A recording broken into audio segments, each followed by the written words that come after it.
ബോളിവുഡ് നടി കരീന കപൂറിൻ്റെ ഹസ്ബൻഡ് സഞ്ജയ് കപൂർ ഈയിടെ ഒരു ട്രക്കിങ്ങിന് പോയ സമയത്ത് തേനീച്ച വീങ്ങി മരിച്ചു എന്നുള്ള റിപ്പോർട്ടുണ്ട്. അപ്പോൾ തേനീച്ചനെ വീങ്ങി കഴിഞ്ഞാൽ ആരെങ്കിലും മരിക്കുമോ എന്ന് ചോദിച്ചു കഴിഞ്ഞാൽ, തേനീച്ച ഒരു ലൈവ് ബീയാണ്. അതായത് ജീവനുള്ള ഒരു തേനീച്ച ശ്വാസകോശത്തിനകത്ത് കയറി ട്രക്കിയയിൽ കുത്തി, ശ്വാസനാളത്തിൽ കുത്തി അവിടെ വീർത്ത് സ്വെല്ലിങ് ഉണ്ടായിട്ട് ശ്വാസം ഇൻടേക്ക്, അതായത് ശ്വാസം എടുക്കാൻ കഴിയാതെയാണ് ആൾ മരിച്ചിട്ടുള്ളത്. ഒരു അനഫിലാറ്റിക് ഷോക്ക് എന്ന് അതിന് പറയാം. അതായത് നമ്മൾ ഈ തേനീച്ച കുത്തി മരിക്കാനുള്ള കാരണം, അല്ലെങ്കിൽ നമ്മൾ ഏതെങ്കിലും ഫുഡ് റിയാക്ഷൻസ് കൊണ്ട് നമ്മൾ മരിക്കാനുള്ള കാരണമൊക്കെ അനഫിലാറ്റിക് ഷോക്ക് കൊണ്ടാണ്. അതായത് നമ്മളെ ബോഡി ഇതൊരു ഫോറിൻ സബ്സ്റ്റൻസ് ആണ് ശരീരത്തിലേക്ക് വരുന്നത് എന്ന് തെറ്റിദ്ധരിച്ചുകൊണ്ട് അവിടെ ഒരു ഓവർ ഹൈപ്പർ റിയാക്ഷൻ ഉണ്ടാക്കി സ്വെല്ലിംഗ് ഒക്കെ ഉണ്ടാക്കുന്ന സമയത്ത് അവിടെ BP ലോ ആവുകയും ഹാർട്ട് റേറ്റ് കൂടുകയും ചെയ്യും.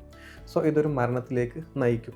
നമ്മൾ എപ്പോഴും ശ്രദ്ധിക്കേണ്ടത്, നിങ്ങളുടെ കൂട്ടത്തിൽ ആർക്കെങ്കിലും എന്തെങ്കിലും അലർജി, ഏതെങ്കിലും ഫുഡിനോട് അലർജി ഉണ്ട്, അല്ലെങ്കിൽ ഏതെങ്കിലും മെഡിസിൻസിനോട് അലർജി ഉണ്ട് എന്നുണ്ടെങ്കിൽ നമ്മൾ അവരെ കളിപ്പിക്കാൻ വേണ്ടി ഒരിക്കലും എന്ത് ചെയ്യരുത്, അത് അറിയാതെ അവരെ ഭക്ഷണത്തിൽ ഇടുകയോ അല്ലെങ്കിൽ അവർ അറിയാതെ അത് ഭക്ഷണം അവരെ കൊണ്ട് കഴിപ്പിക്കുകയോ ഒന്നും നമ്മൾ ചെയ്യരുത്. ഇതൊരു ഡേഞ്ചർ സിറ്റുവേഷനാണ്.